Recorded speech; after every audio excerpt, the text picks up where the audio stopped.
Hello guys, welcome back to my YouTube channel expert steno vibes. आपका dictation शुरू होगा 5 second बाद।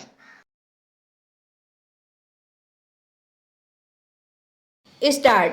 इस याचिका की दुर्घटना के संबंध में संक्षेप में तथ्य इस प्रकार है कि दिनांक 17/11/2011 को 7:50 बजे प्रार्थी अपने घर ढाणी बोरात से आसलपुर मोड़ पैदल पैदल रोड से जा रहा था। जैसे ही वह आसलपुर मोड़ से पहले पहुंचा तो सामने से आ रही मोटरसाइकिल संख्या RJ14BP 4886 का चालक तेज गति एवं लापरवाही पूर्वक वाहन चलाते हुए गलत दिशा में आ गया तथा प्रार्थी को सामने से टक्कर मार दी, जिससे वह नीचे गिर गया। विराम।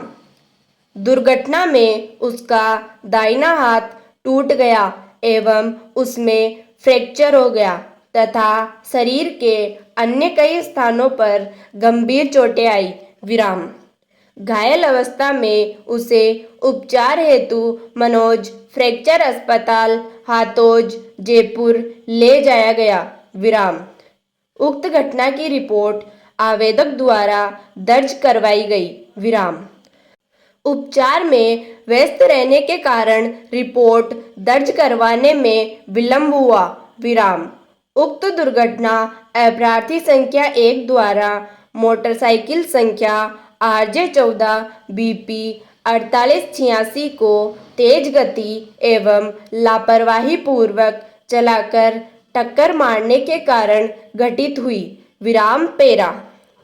इस दुर्घटना के संबंध में थाना जोबनेर में FIR संख्या 01/2012 दर्ज करवाई गई तथा अनुसंधान उपरांत अपराधी संख्या 1 के विरुद्ध सक्षम न्यायालय में धारा 279, 337, 338 भारतीय दंड संहिता के अंतर्गत चालान प्रस्तुत किया गया। विराम पेरा। याचिका प्रस्तुत होने पर अपराधीगण को नोटिस जारी किए गए। विराम। अपराधी संख्या 1 एवं 2 की ओर से जवाब प्रस्तुत कर याचिका के अधिकांश तथ्यों को जानकारी के अभाव में अस्वीकार किया गया तथा अतिरिक्त कथन में यह कहा गया कि उक्त दुर्घटना स्वयं प्रार्थी की गलती से हुई है। विराम।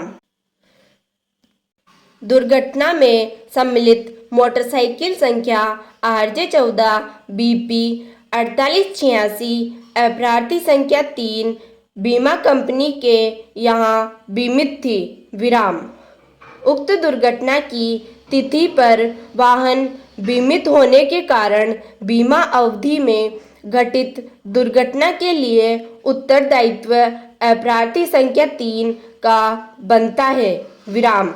इसलिए प्रार्थी की याचिका अपराधी संख्या 1 एवं 2 के विरुद्ध खारिज किए जाने का निवेदन किया गया। विराम पेरा। अपराधी संख्या 3 बीमा कंपनी की ओर से भी जवाब प्रस्तुत कर यह कथन किया गया कि अपराधी संख्या 1 एवं 2 ने दुर्घटना की सूचना बीमा संविदा की शर्तों के अनुसार बीमा कंपनी को नहीं दी। विराम। प्रार्थी द्वारा क्षतिपूर्ति की राशि बढ़ा चढ़ाकर दर्शाई गई है तथा अपनी आय के संबंध में कोई लेखा जोखा प्रस्तुत नहीं किया गया है। विराम। यह दुर्घटना स्वयं प्रार्थी की गलती से हुई है। विराम।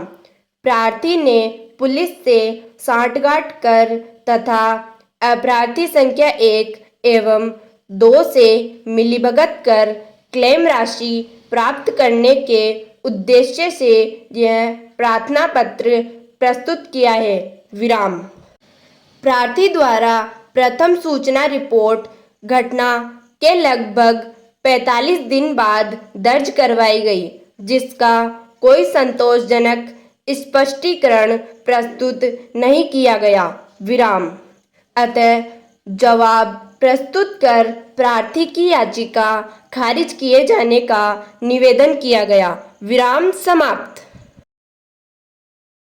मैं आशा करती हूँ कि आपको ये डिक्टेशन पसंद आई होगी। अगर आपको ये डिक्टेशन पसंद आई है तो इसे लाइक ज़रूर करें और डेली न्यू डिक्टेशन के लिए चैनल को सब्सक्राइब करें। Thanks for watching.